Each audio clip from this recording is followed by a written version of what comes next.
বন্ধুগণ, দেখুন এখানে লেবু গাছটির একটা জায়গা দিয়ে এরকম কষ বেরোচ্ছে। লেবু গাছে যদি এরকম কষ বেরোয় বা আম গাছেরও এরকম একটা কষ বেরোনোর রোগ আছে, এটাকে গামোসিস বলে। আম গাছেরটা গামোসিস, লেবু গাছেরটাকে কি বলে আমি ঠিক নামটা জানি না।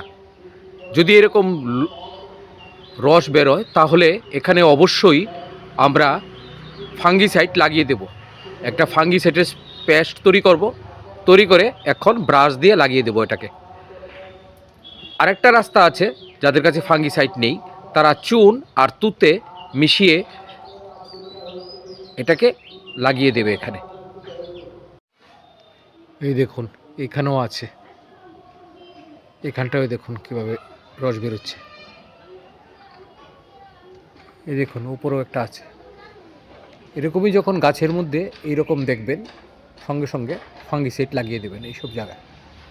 এখানে কন্ট্যাক্ট ফাঙ্গিসাইড দিলে ভালো হয়। আমার কাছে এক্ষুনি কন্ট্যাক্ট ফাঙ্গিসাইড নেই, আমি আপাতত সেপ লাগিয়ে দিলাম।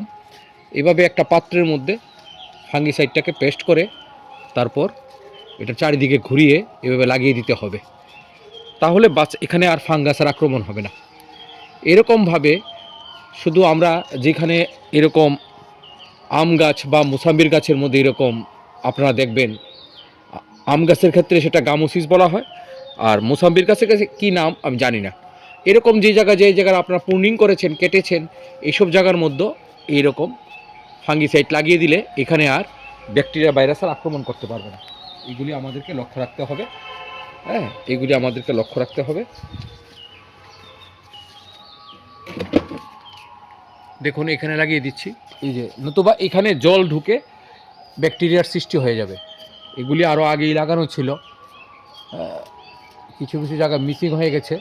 এখন এখানে এটা লাগাতে হয়েছে, দেখলাম এই জায়গাগুলি বাকি রয়ে গেছে, তার জন্য এগুলি লাগিয়ে দিলাম।